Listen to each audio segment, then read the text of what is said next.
yaa ngi tudd planification. Alors man ci li may jàngat li jiitu mooy di rafetlu que mu am initiative bu mel noonu mu jëm ci Casamance. li may ci sans oublier le plan Diomaye pour oui, la Casamance. Oui, initiative moom lay wax c'est le plan.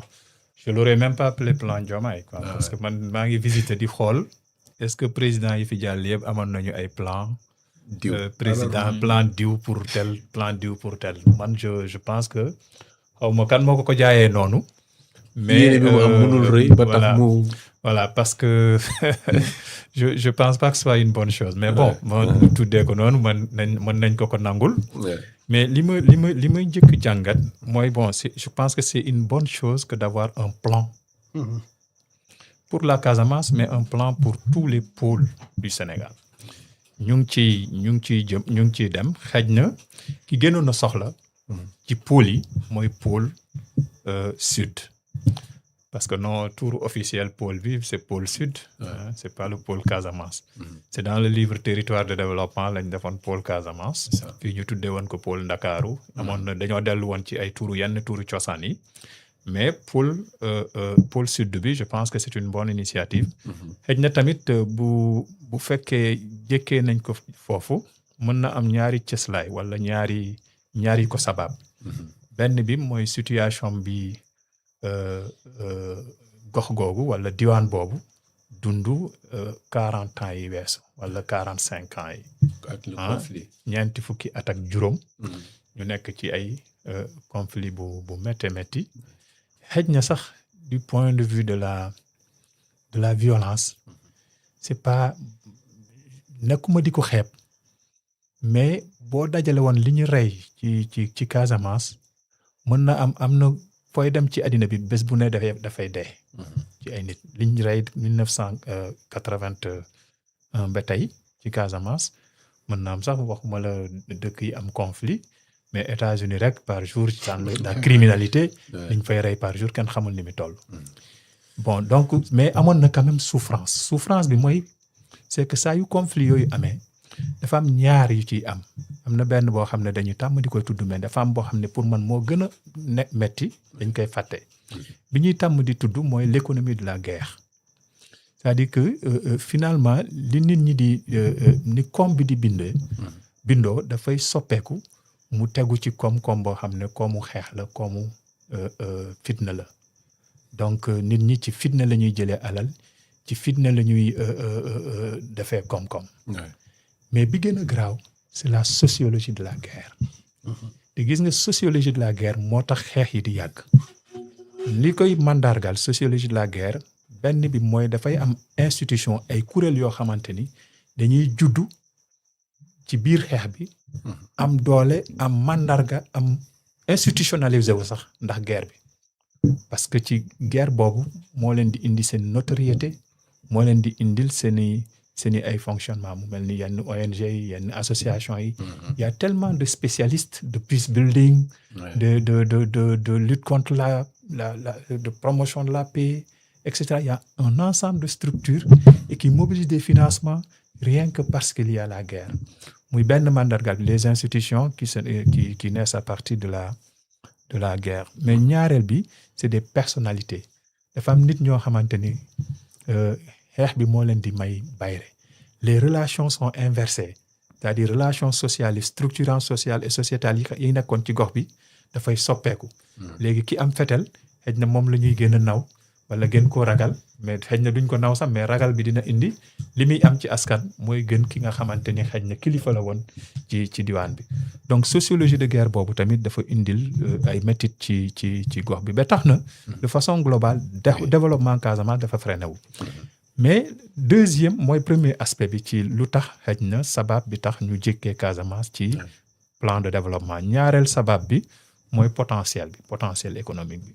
bon man dama tàmm di wax ni Casamance c'est un désordre. C'est un désordre économique. C'est-à-dire que même boo jëlee parce que potentiel de développement dama tàmm di wax ni ñetti la mooy li fi yàlla def les ressources naturelles àll bi ndox mi suuf si zircon bi y a du zircon là-bas pétrole Casamance yàgg na biñ koy tudd diggante Guinée-Bissau ak Ziguinchor ak Sénégal bi ñuy xeexu pétrole ça fait très longtemps. Donc loolu mooy xeet li fi yàlla def te xeet li fi yàlla def mais dafa jéggi dayoo ko mais xam nga lu fi yàlla def bu fekkee organiser woo ko rek dafay nekk désordre. daanaka àll bi li fay meññ di génn dafay génn n'importe comment te nit fi ñu koy yóbbu di ko utiliser amul benn structure boo xamante ni dafa am jubluwaay économique bu leer. Donc ça c'est un désordre. Deuxième chose mooy l'élément du potentiel. mooy li état bi war a def. li état bi war a def boo xoolee la route RN6. qui relie toute la région de Ziguinchor ba di génn ji Tamba mais jusqu'en 2014. 15 c'est incroyable. Elle n'était pas praticable. Donc c'est à partir de 2015 2016. man bi may génn Kolda moi je suis de Kolda. Kolda laa juddoo fa laa mag bi ma amee entrée en sixième laa njëkk a génn Kolda te yoon boobu laa njëkk a jaar. mais bi ma nekk 81. mais après 81 yoon boobu elle était devenue impraticable. donc boo jógee fii bëgg a dem Casamance mais tu pouvais pas da nga koy mettitlu parce que c'était extrêmement difficile. D'ici à Ziguinchor, d'ici à Kolda, mais de Ziguinchor à Sédhiou Kolda, c'était pareil. Donc ça, c'était un gap énorme. Am na lu ñu ci résorbé depuis 2016-2017, mais il y a encore à faire parce que la liaison vers les zones de production dafa descendi. Troisième élément du potentiel, mooy nit ñi. Nit ñi aussi il y a un désordre parce que les gens ont été déplacés un peu dans tous les sens fu ne dem nañ fa ñi nekkoon fi nga doon nekk di fa exploiter nekkatuloo fa. Donc je crois que boo xoolee du point de vue du désordre dans l'exploitation, l'organisation du potentiel et de la souffrance née du conflit, c'était vraiment une nécessité de faire ce plan-là. Maintenant, man li ma jàpp ni moom moo desati ci plan bi, c'est que développement même bu fekkente ni da ngay def ay choix de priorité, même bu fekkee da ngay tànn benn priorité mooy benn secteur nga xam ne nga jàpp ni fii moo am doole bi développement mënul nekk cloisonné. Le développement est une affaire complexe. Il n'y a pas de solution simple. Il n'y a aucune action de développement sectorielle soit-elle qui ne soit pas liée à plusieurs dimensions. C'est-à-dire boo fekkee da nga ne damay def industrie moom mooy sama priorité. Mënoo def industrie te xalaatoo matière première. te boo xalaatee matière première bi dafay jógee peut-être ci agriculture mu jógee ci leneen ak ci leneen. Mënoo def industrie xalaatuloo marché. Donc boo xalaatee marché il faut nga am jubluwaay ay chaîne de valeur structuration affaire yu demee noonu. Donc je pense que c'est de ce point de vue-là que je pense que planification bi dafa descendi. Parce que li ma sentir ci plan Diomaye il y a tellement d'initiatives étatiques d'abord. PDC, PEDEC, plan de développement économique de la Casamance, financement Banque mondiale, yeneen ak yeneen programme tudd ngeen fi Piment sànq ak yeneen programme yoo xam ne c'est des programmes étatiques. Je ne vois pas comment ces programmes sont reliés vers un objectif global de développement.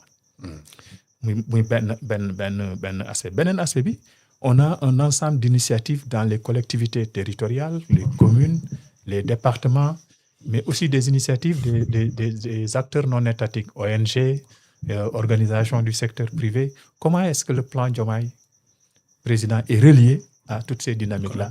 Il y a ici également un problème. Donc je pense que du point de vue de la planification, il y a peut-être des efforts à faire. Ma nangul leen nag xëy na voyage bi président di def ñu mën a def jàngat ci yooyu nga xamante ni moom moo desandi ngir ñu mën a dëggaat jubbanti jëmale ko xëy na ci une meilleure organisation de l'action vers des objectifs de développement très clairement identifiés.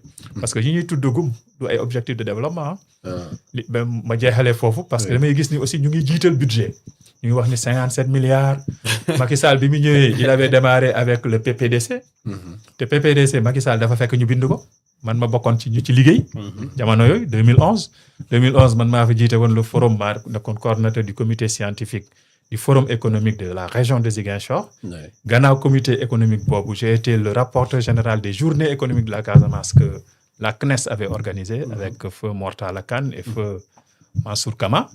Mais bi ñu génnee ci événement yooyu la ñu tëgg le PPDC, ARD bu Ziguinchor ak chambre de commerce.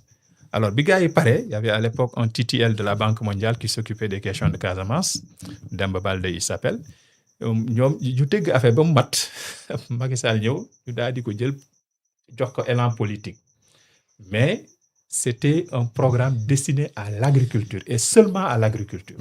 damay bañ nag bii tamit bu ñu jubbantiwul aspect yooyu di wax waxu xaalis te xooluñu xaalis bi impact bi.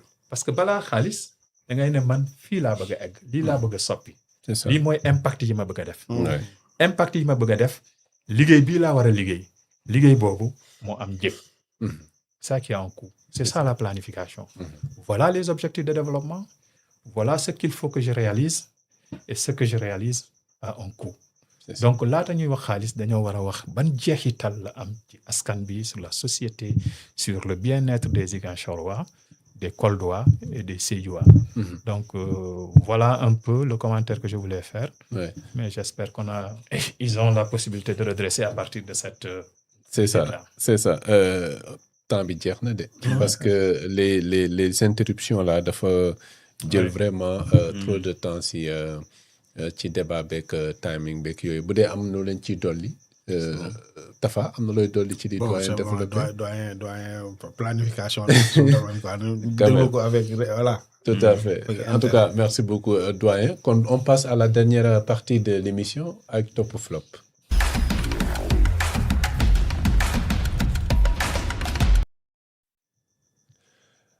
Top ou flop doyen dañuy tàmbalee ak yow top ou flop mooy fekkee am nga comprendre nga ko comment ça se passe. waaw je pense. Oui, allez-y. Flop. Allez-y. Alors man top laay jël. Top nga am. Oui. Top c'est le discours de Ousmane Sonko. Qui centenaire ci bu centenaire.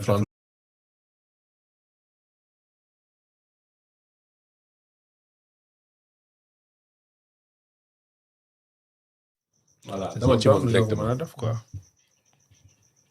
Allez-y doyen. Donc voilà donc man li ma doon wax le top donc discours de Ousmane Sonko au centenaire de Fanon.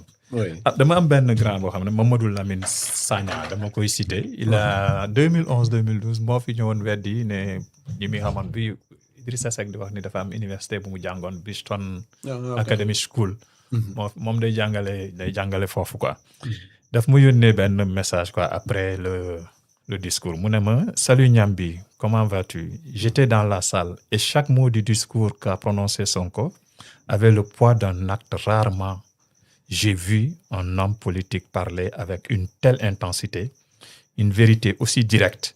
Ce n'était pas une commémoration figée, mais une marche vers l'avant. Fanon reprit à hauteur d'homme et de peuple un discours fort, presque prophétique, à la mémoire se faisant action et la parole engagement. J'en suis sorti profondément impressionné, l'esprit en alerte et le cœur éveillé. Grand bi loolu la ma bindal tax na discours bi man bi may wax message bi seetaan